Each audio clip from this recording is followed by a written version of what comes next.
So you picked up on the way in.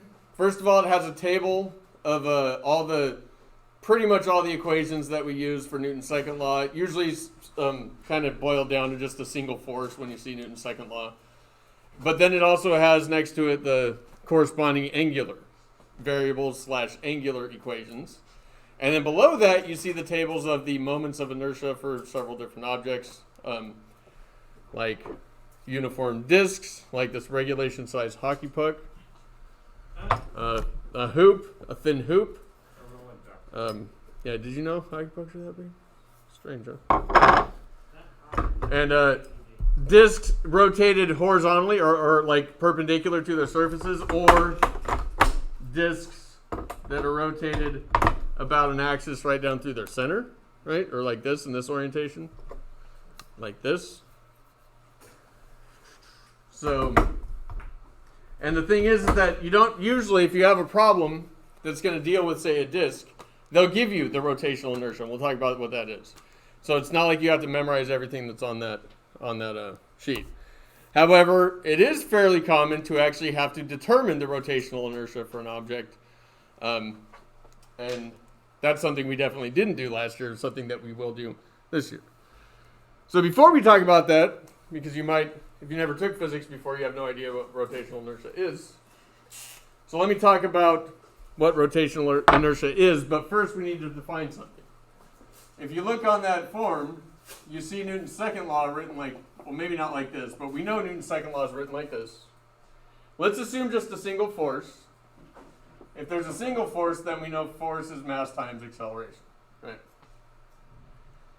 The corresponding equation for rotational motion is sigma tau equals I fishy, right? If you look at the equation sheet, or I think it says on that form, tau is I fishy.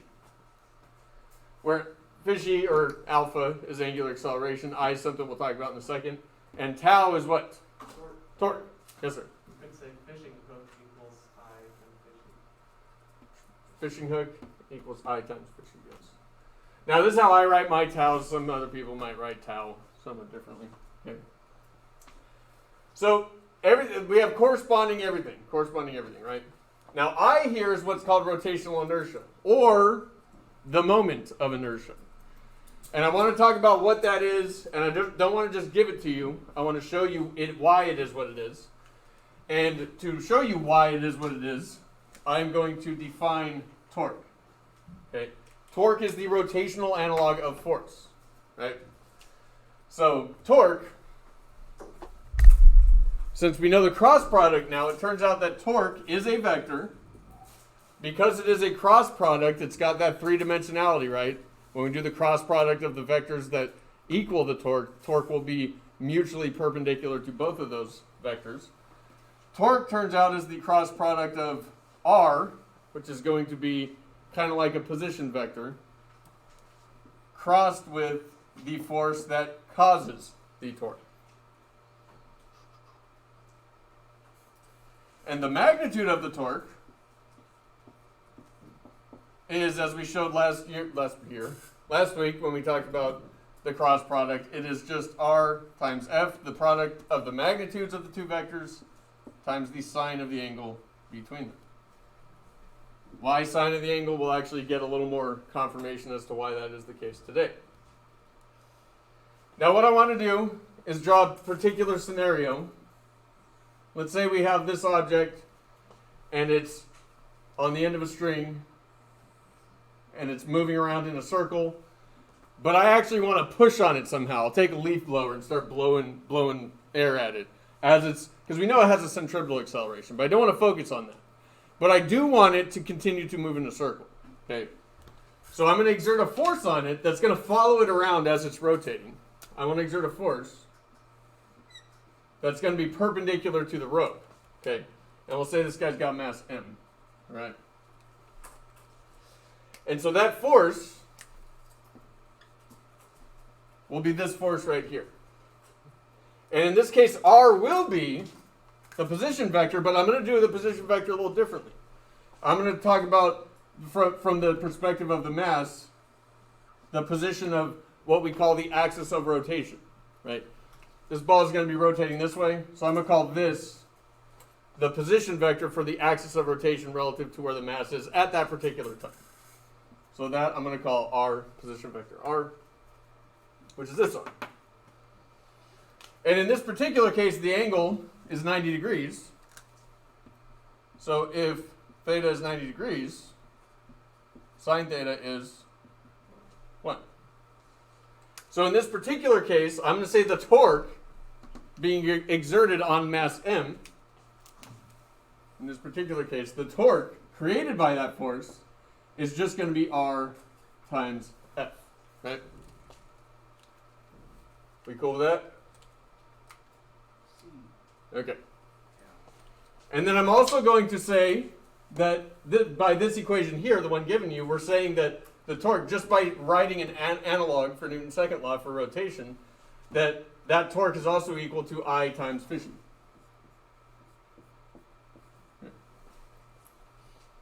Now, if I push, now yes, there's going to be centripetal acceleration. This guy's going to move with centripetal acceleration, which will be pointing towards the center of the circle. But if I push in the direction of motion, it's also going to have a tangential acceleration.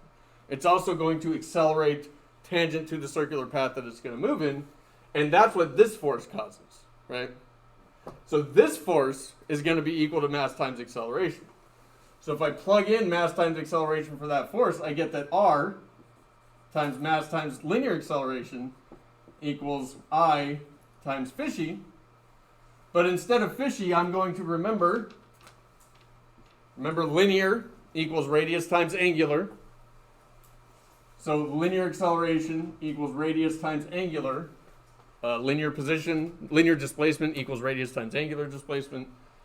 Linear velocity equals radius times angular velocity. So I can rewrite this as phi equals linear acceleration over R.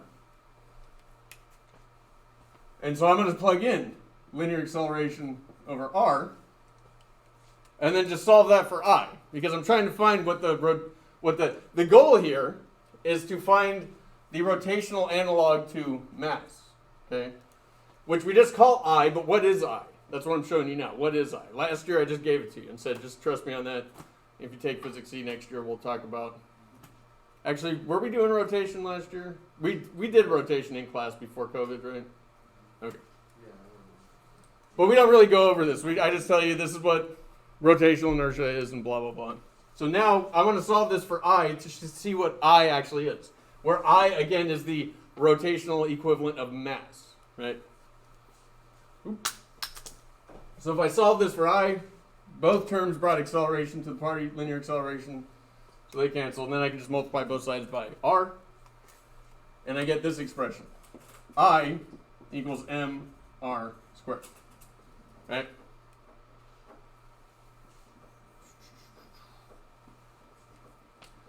Now, again, I is the rotational, and hopefully you see why I is equal to mr squared. It is the rotational equivalent to mass. This is one of the reasons rotation is quite a bit more complicated than normal translational mechanics.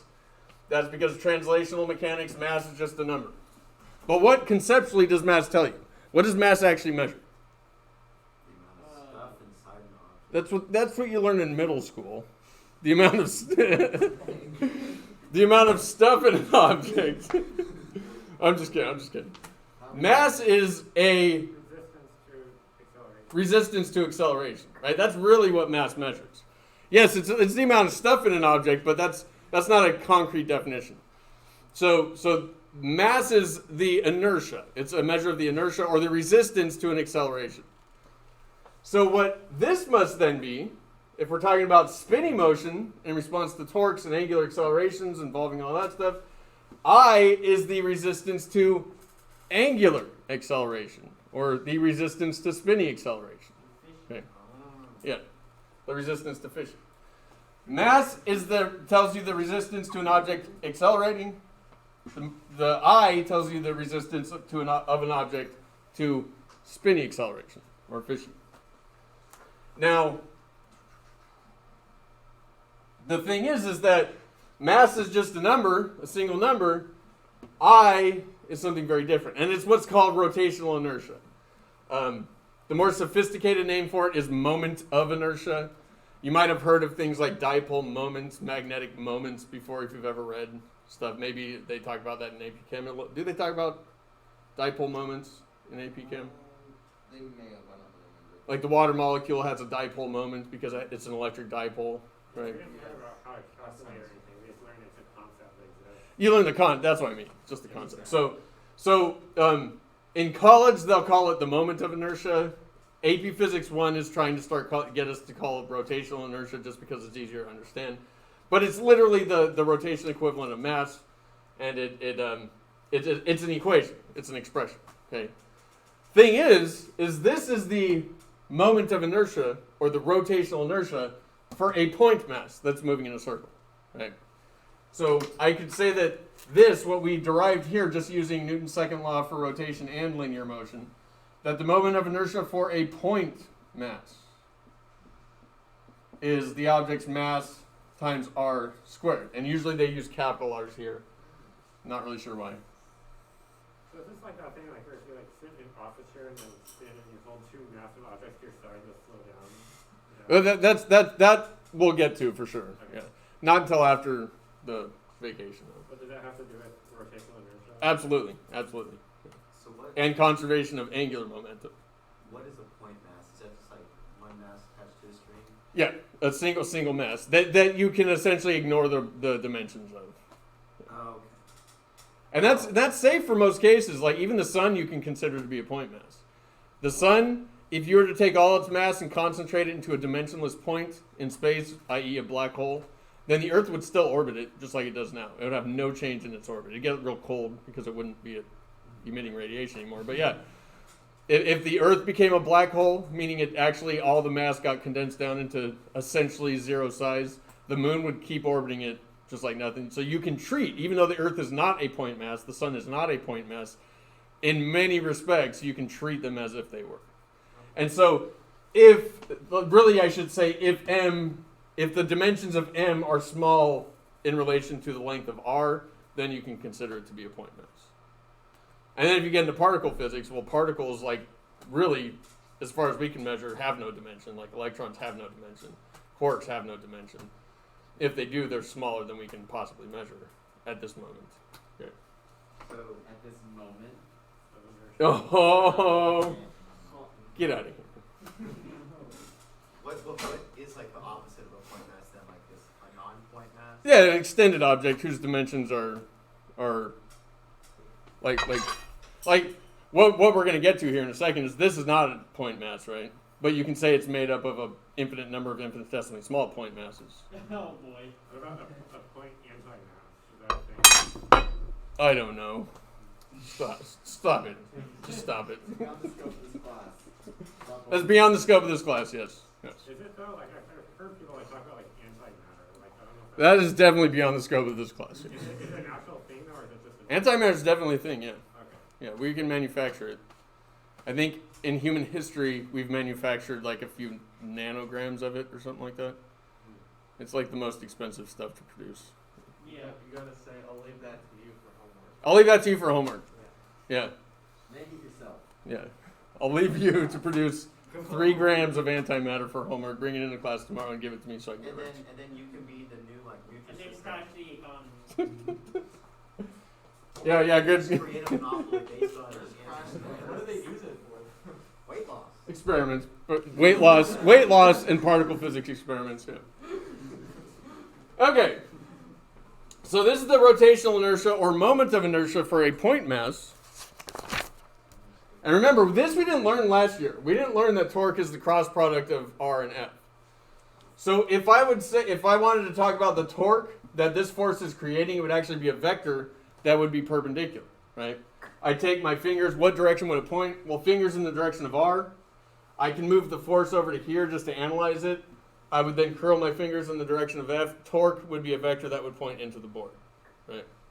And its magnitude would be the product of the two vectors times the sine of the angle between them. Okay. So that would be the direction of the torque. All right. So what about extended objects? which is essentially the opposite of point mass, right? Extended objects. What if I had, say, a long uniform rod like this, and I want to know its rotational inertia? Well, first of all, there's an infinite number of rotational inertias for this rod because I can rotate it about an infinite number of rotation axes, right? This R here points from a mass to the axis of rotation, and you might want to get in the habit of identifying, this is what I do, you're identifying your axis of rotation, and I just label them AOR, axis of rotation. So the rotational inertia of any object is different based on where you're going to rotate it about. And that it should make sense if you think about what rotational inertia is. It's a measure of a resistance to angular acceleration. This one would be better. So here, there's not much resistance to an angular acceleration. It's easy to get it started. It's easy to get it to stop once it's started. About an axis that's at its center. If I try to do the same thing about the end, significantly more difficult, right? It has a much more resistance to an angular acceleration if I'm rotating it about the ends, okay? So again, this is another complication that makes rotation more difficult than just regular translational motion or translational mechanics, and that's because the rotational inertia of the object, the rotational analog of mass, is different. It's an equation, and it's different on the same object. It's different on the same object depending on where you actually rotate it about, what axis you rotate it about. Okay, does that make sense? So a disk, come on, rotated about an axis going perpendicular to its surface is going to have a different rotational inertia than the one if you were to rotate it about an axis that goes through it lengthwise, through its diameter. Right? How fast would you have to spin in order to destroy it? To destroy it, like the slow-mo guys did. Did you ever watch that one? No. What I did watch was there's this video of someone modifying their CD drive to spin a CD so fast that it just flies apart into thousands of pieces. That might have been the slow-mo guys. So maybe it was. Yeah, the slow-mo guys did a video where they rotated it. They spun a CD until it literally flew apart. Yeah, I probably saw that. Yeah. That'd be a cool physics question. Huh? That'd be a cool physics Yeah. question. And it's interesting to watch all the pieces because the instant they fly off, they're flying out in straight lines, right? Because what's keeping each individual tiny piece from flying off in a straight line? The adhesive force due to the bonds between the molecules that's pointing towards the center of the circle. But as soon as that disengages, they go flying off. Now, then they become projectiles though, and they move in parabolas. But They wouldn't, like in the spinning, they wouldn't fly straight outward like you think. They'd probably fly the direction that they're moving. yeah, like one that's moving down this way while this one's moving up because the axis is right there. When it shatters, this one continues to move down. This one continues to move up. One that's moving up this way continues to move that way, right? So it looks like they all just all fly apart, but it's because each individual piece is wanting to move in a straight line. Yeah. Okay, for extended objects though, let's talk about that. Let's say I want to determine what the rotational inertia is for a rod, a uniform rod. We'll call this a uniform rod. Oh, I remember this now. I didn't understand. Well, we did something like this for center of mass. Yeah. But we're gonna this is something different, but it's the techniques are related. The techniques are Well, similar. I think we did something with rods last year. Oh yeah, with rotation. Yeah, They're going to hear this. yeah. I mean, you remember talking about why it's easier to do this than it is to do this, right? But I didn't like understand the rotational numbers since like derivation. I can barely hear you. That's Okay. Yeah, we definitely didn't derive that last year. Okay, so I'm gonna put it on. You got to put it on a coordinate system. You got to put it on a coordinate system if you want any hope of actually calculating anything. And the y-axis I'll put here for completion's sake, but it's not important. Okay. And let's say a uniform rod rotated about its end.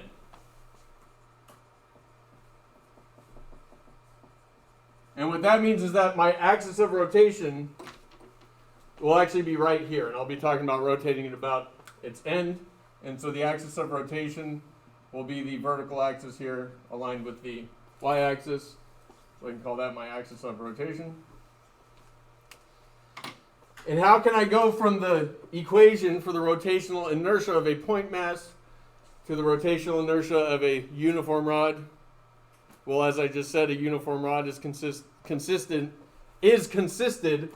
of how many infinitesimally small point masses? An infinite number of them, each one with a position that I can write relative to the center of mass. Right? Yeah. And so I can say, all right, well, let's pick one of them.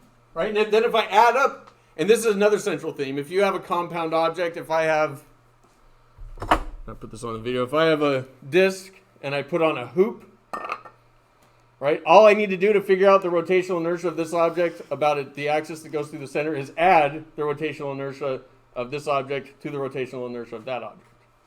Just like if I have a compound system of masses, like an Atwood machine, then the mass here would just be the combined masses of the two masses on the Atwood machine. The inertia, moment of inertia for a system of more than one object is just the sum of the two rotational inertias of the two objects. So here, all I need to do is say, all right, I want to find an infinitesimally small mass here, dm. I can't draw infinitesimally small things, so let's just assume that's infinitesimally small. And I'll say its position vector, and I'm going to go ahead and draw it from the axis of rotation, but really it's just the length of it that we need. So that's going to be the position r.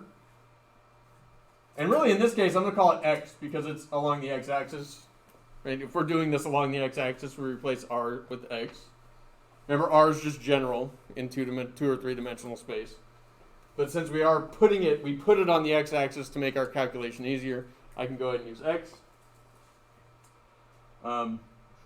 So this mass dm has position x, and so each mass, even though we got an infinite number of infinitesimally small masses, each one has its own position vector x. Right? So x is a macroscopic quantity, while dm is a microscopic quantity. And then just like, and you'll see why we need this, but just like in the last, whenever we did centers of mass, the length of segment on which dm is actually located, it has a length dx. It's an infinitesimally small length, dx, on which that mass is located. You feeling it? Yeah. All right. Now, if you remember, mass density, which is going to be a thing, anytime you do it, when you're approaching some kind of situation with an extended object, if the mass of the object is in question, which it is here, we got dm's. Next semester, it's going to be the charge. We're going to have dq for the infinitesimally small charge distributions. You always got to define your densities, either your linear mass density or charge density, area mass or charge density, or volumetric charge or mass density. Here it's going to be linear mass density because we're going to assume that the width of the rod is much smaller than the length of the rod. And in that case, we have a macro linear mass density of just mass per unit length.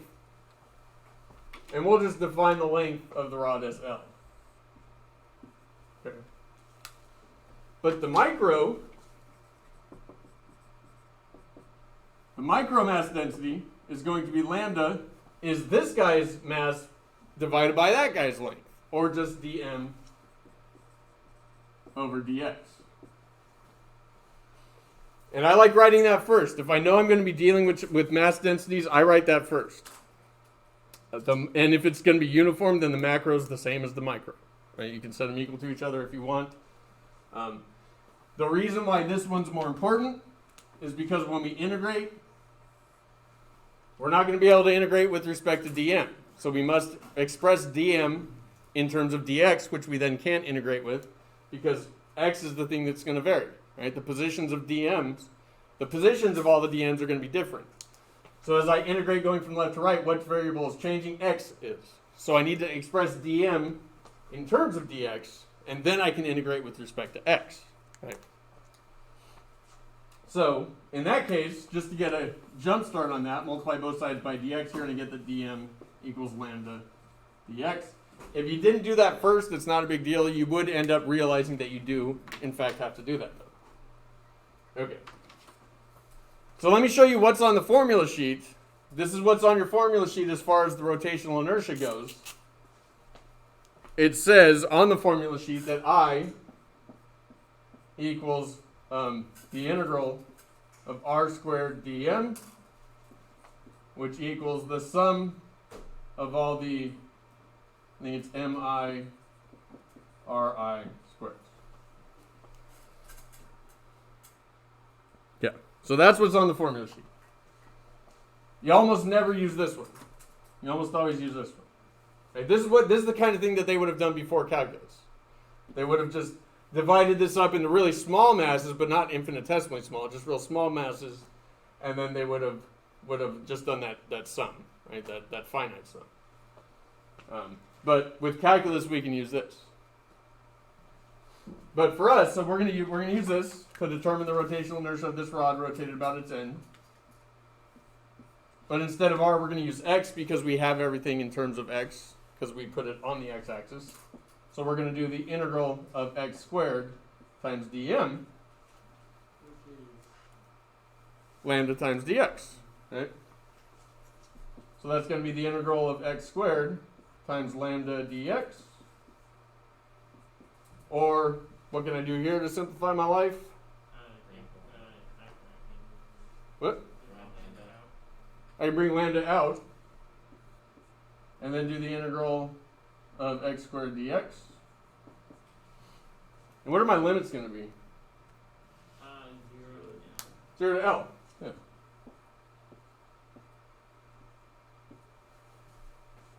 And so this is an essential thing. There are some here and there. In this class, there are some integrals that are kind of tricky. For the most part, the integrals themselves aren't tricky in this class. In your calculus classes, you're going to do some tricky integrals in that class. This class is not going to be that tricky. It's the setup, though. It's this kind of setup, the considerations you have to make.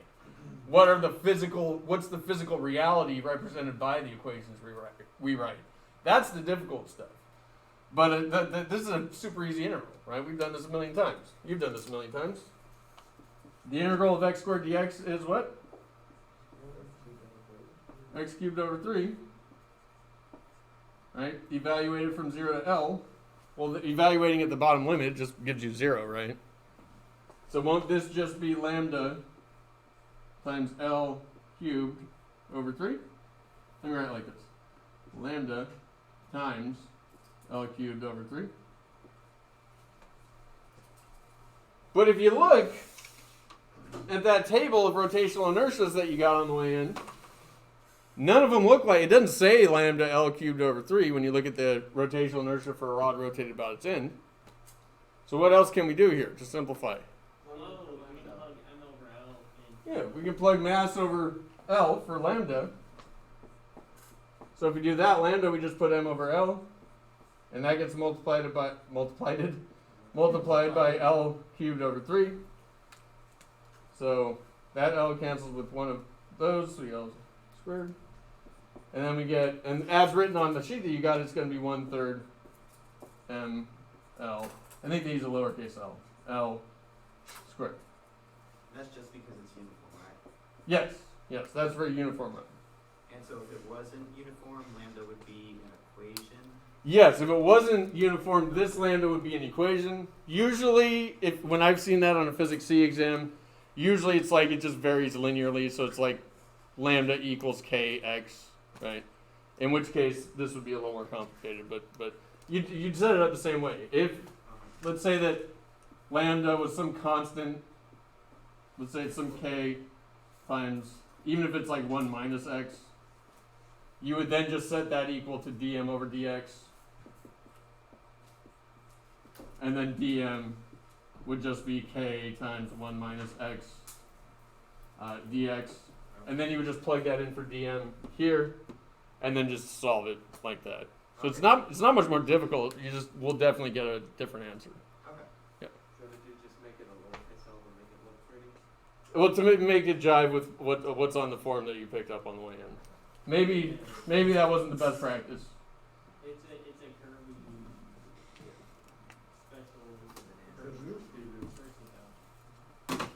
So in AP Physics 1, you're always given the rotational inertia if you need it. the moment of inertia for whatever object you're dealing with. Most questions, especially if they're multiple choice, you'll be given the moment of inertia for the object, or you'll be asked to determine it. Notice it is just a number. Sometimes you're actually just given the number, the numerical value for it, in which case you can forget about all this stuff. It's just a number that goes into Newton's second law for torque, for rotation. Yes, sir? Question. So if the point of rotation is like at an intermediate point between the center and the end point, like does that equation like work, or is there like This equation works, but this will not be the result. And we're going to get into that now. Good question. Why is torque measured in Newton meters and not joules? I know I've always heard, like whenever you talk about like car specs and torque, it's always measured in Newton meters instead of just. Whenever you, wait, hold on. Because if you look at this equation, torque is force times distance, Okay. so it's newtons times meters. I'm just like wondering why they. Dimensionally, they're the same. Yeah. Yeah. So it's tricky. Yeah. Dimensionally, because energy is kilograms times meters squared per second squared. Torque is newtons times meters, but it's also kilograms times meters per second squared times meters. So dimensionally, they're the same. So just think, when I think torque, I think force times distance. And by the way, distance, this R here gets a special name. It's not just a position vector. It's called the lever arm or moment arm.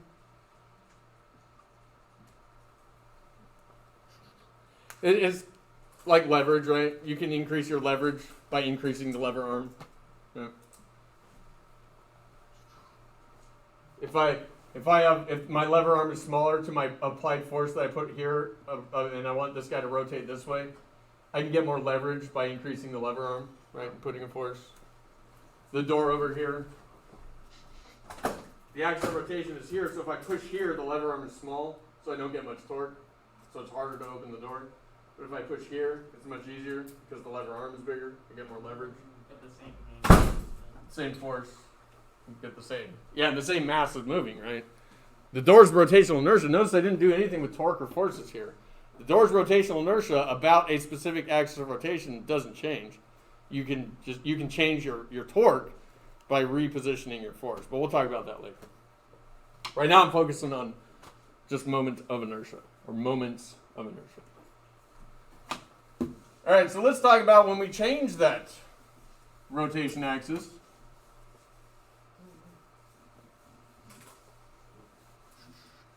As Gianni was getting at, what if it wasn't rotating about its end? What if it was rotating about, let's go right in the middle. So let's say we have a uniform rod, rotated about its middle. Okay. All right, so I'm going to draw the situation. So here's my rod. But now I'm going to put the rotation axis right here. So I want it to rotate about that axis, so I'll call that my positive y direction. And then this will be my x-axis. Okay. I'm going to do the same thing though. I'm going to take one of the infinite number of infinitesimally small masses, and I'll identify it, dm. And I'll observe that dm is located on an infinitesimally small segment of the rod with length dx. And this particular dm that I have chosen is a distance x from the axis of rotation. So that's the lever arm. X is, now that I've talked about that term, that's the lever arm. And then I just want to use what I used over here, and we'll still call the overall length of the rod L. And then I want to determine the rotational inertia. Okay. Now again, I've done these problems so much that I know when I'm finding moment or center of mass for an extended object, moment of inertia for an extended object, I'm dealing with mass densities. So I'm going to go ahead and right off the bat just say, all right, I'm dealing with a linear mass density. It is uniform, so it's mass per unit length. And also this little guy is dm over dx. And these are the same. Right? And I know, because I've done this a few times, that I'm going to always have to, and let's say I didn't know that. Let's say I didn't know it. Let's say I just know those mass densities. And then I'm told to find the rotational inertia, or the moment of inertia for this rod rotated about its center. I'm going to go ahead and use the general equation, the integral of r squared dm. But then I'm going to realize that, well, all positions are position vectors on the x-axis, so I can just replace them with x. So that'll be x squared dm. But then I realized, well, I can't integrate x squared in terms of dm directly. That's when I need to look at my mass density to express dm in terms of dx. Because if I knew dm in terms of dx, then I can make that substitution and do the integral. So I just multiply both sides by dx, and I get that dm equals lambda dx, just like last time. Everything's going to look like we just did, most of it, till the end pretty much. So that's going to be the integral of x squared times lambda dx. Now that this is jiving, I'm going to go, what are my limits going to be now? 0 and 1/2 L. We're going from there to 1 over? Oh, 1/2 L to L. Now you're doing the whole length of the rod, so it's going to be 0 to L still, right? Well, here's 0. It's going to be negative 1/2 L to positive 1/2 L. There you go. If this is the axis of rotation, you always want to call the the axis of rotation, call that the y-axis. So if you're going to the left of that, that's going to be in the negative territory. So I'm going to say my limits are going to be negative L over 2 to positive L over 2. Right, if this is L, this is position negative L over 2. This is position positive L over 2. I'm going to pull that lambda out to the front times the integral of negative L over 2 to positive L over 2 of x squared dx equals lambda times the integral. Oh wait, no, we can do that integral now. So what's that going to be? Tough one. X cubed over 3. Evaluate it from negative L over 2 to positive L over 2. Now this is where it's just a little more tricky, a little more work. So I'm going to go ahead and write this out. So I'm going to have lambda. In the numerator, I'm going to have L over 2 cubed over 3 minus negative L over 2 cubed over 3.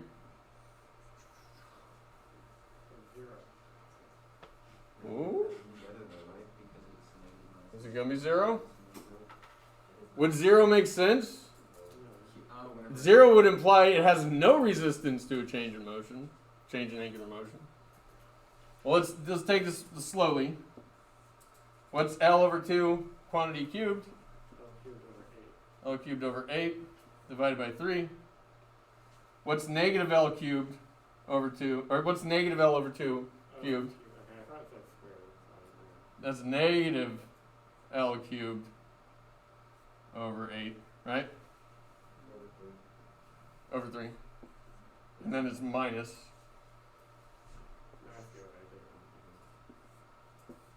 So that's going to be, what? He's right there. He never went anywhere. You thank you. Yeah, so this is L cubed over 8 plus L cubed over 8. Hello. Thank you very much. You guys ready for your CBA? Not speak those words. I forgot those existed. Oh my gosh. I hated those. So this is going to be lambda times, what was that? L over? L cubed over 4 over 3. Over 3. Over 1, right? Then you can flip the guy and multiply. then you get lambda times L cubed over 12. But lambda we know is m over L. So that's m over L times L cubed over 12.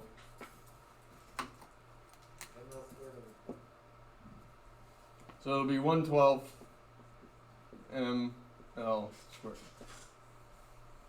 And is that what's on your formula sheet? Yep. Yeah. And again, if it didn't have linear, if it wasn't uniform mass density, the only thing that will change, again, let's just say that it was lambda is equal to some constant. Let's say it's sigma this time, times even something weird, 1 minus x squared. If it said that this is the function that describes the linear mass density, well, this is always going to be true, because if you take an infinitesimally small piece of that segment and talk about the mass of that infinitesimally small mass, that's going to be constant. dm dx is constant because it's literally infinitesimally small mass located on an infinitesimally small segment of the rod. So this here is always constant.